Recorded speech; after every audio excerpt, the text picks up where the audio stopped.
Yes, reka twongere tubasuhuze cyane kandi tubifurize gukomeza kugira ibihe byiza. Mwe mwese mwahisemo gukurikira amakuru ya Igika TV Rwanda. Nitwa The Fresh, tukaba twagarutse ngo tukugezeho amakuru agiye atandukanye. Reka turabasuhuje abari mu duce tugiye dutandukanye tw'iki gihugu cyacu. Abana mu burasirazuba, uburengero bwaryo, amajyaruguru ndetse n'amajyepfo, mwese turabasuhuje. Tunabahaye ikaze mu makuru yacu. Reka tubabwire ko Ishimwe Dieudonné wamenyekanye nka Prince Kid, uyu akaba ari umugabo w'imyaka 38 washakishwaga n'ubutabera bw'u Rwanda yamaze gutabwa muri yombi. Uyu Prince Kid yafatiwe i Frankfurt muri leta ya Texas ho muri leta zunze ubumwe za Amerika. Akaba yatawe muri yombi tariki ya 3 Werurwe umwaka 2025 nkuko byatangajwe n'ibiro bishinzwe abinjira n'abasohoka muri leta zunze ubumwe za Amerika ICE.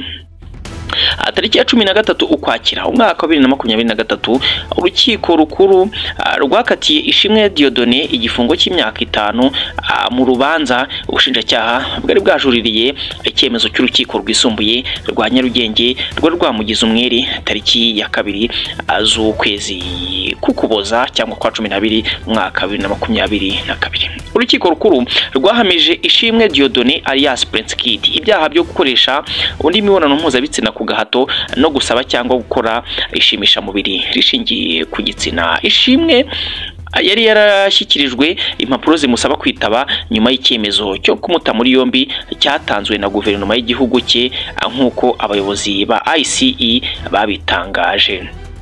Aba bayobozi bakomeza bavuga ko ubushinjacyaha bw'u Rwanda bwatanze icyemezo cyo kumuta muri yombi tariki ya 29 Ukwakira umwaka 2024. Ishimwe Dieudonné yaratuye i Fort Worth nubwo nta byangombwa yari afite byemewe byo kuhatura, gusa yari yarinjiye muri leta zunze ubumwe za Amerika ku buryo bwemewe n'amategeko. Yatawe muri yombi bigizwemo uruhare n'amakuru yatanzwe na FBI. Ikigo cya ICE cyavuze ko Ishimwe agumye mu maboko yabo mu gihe hategerejwe icyakorwa ngo uyu Prince Kid ashyikirizwe ubutabera.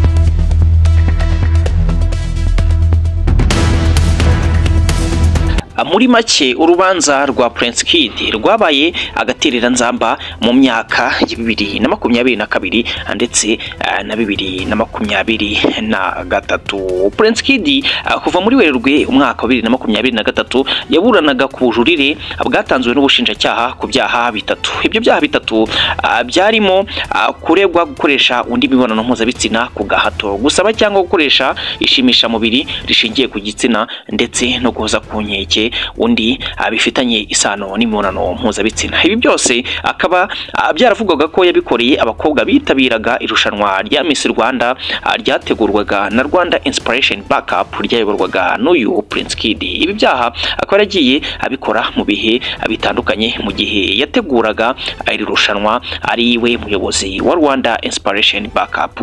Ni nyuma y'uko tariki ya 2 Ukuboza mu mwaka 2023 nibwo urukiko rwisumbuye rwagize Prince Kid umwere kuri ibi byaha uko byose byari bitatu. Ubushinjacyaha bwajuririye iki cyemezo cy'urukiko rwisumbuye cyagize umwere Prince Kid bugaragaza ko umucamanza atitaye ku bimenyetso byatanzwe na zimwe mu mvugo z'abatanga buhamya. Maître Nyembo Emeline wunganiraga Prince Kid muri icyo gihe yavuze ko ubusanzwe yo ubushinjacyaha bujurira bukwiye kuba bunenga ingingo zaburanywe mu rubanza rwa mbere, ariko ko ubu muri icyo gihe atari ko byari bimeze. Yagaragarije urukiko ko ubushinjacyaha bushaka kuzana ingingo zitaganiriyeho mu rukiko rwisumbuye nk'ibimenyetso kandi atari byo byagakwiye kuba bigenda. Urukiko rukuru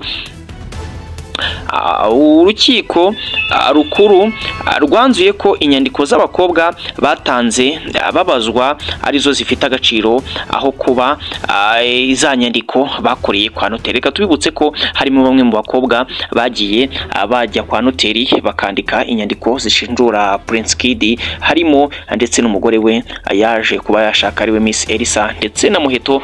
Byavugaga ko ari babaye inkomoko yo kuba Prince Kid yatabwa muri yombi. yombi. Umucamanza yavuze ko Prince Kid ahamwa n'icyaha cyo gukoresha undi mibonano mpuzabitsina ku gahato kuko urukiko rukuru rusanga yarasambanyije wahawe kode. Wahawe iyo kode yari VMF ndetse bikaba bivuga ko yamufatiranye n'intege nke. Urukiko rukuru rwahamije kandi Prince Kid icyaha cyo gusaba cyangwa gukoresha ishimisha mubiri rishingiye ku gitsina kubera ko wahawe kode ya VKF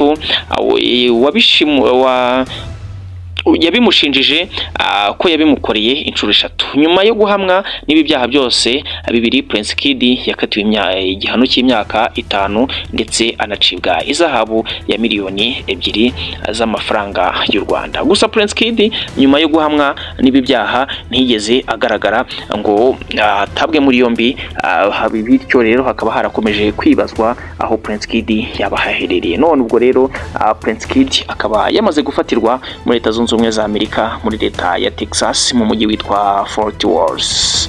Ubwo rero hategerejwe kureba niba Prince Kid araza gushyikirizwa ubutabera bw'u Rwanda kugira ngo asoze igihano yamaze guhabwa. Prince Kid yamaze gushakana n'umwe mu bitabiriye irushanwa rya Miss Rwanda, akaba ndetse yananaryegukanye mu mwaka wa 2016 yitwa Miss Elsa. Twe tubashimiye ko mukomeza kubana natwe. Twitwa Igika TV Rwanda, tubashimira ko mukomeza gukurikirana amakuru yacu umunsi ku munsi. Amakuru yacu nakagaruka, turabashimiye cyane.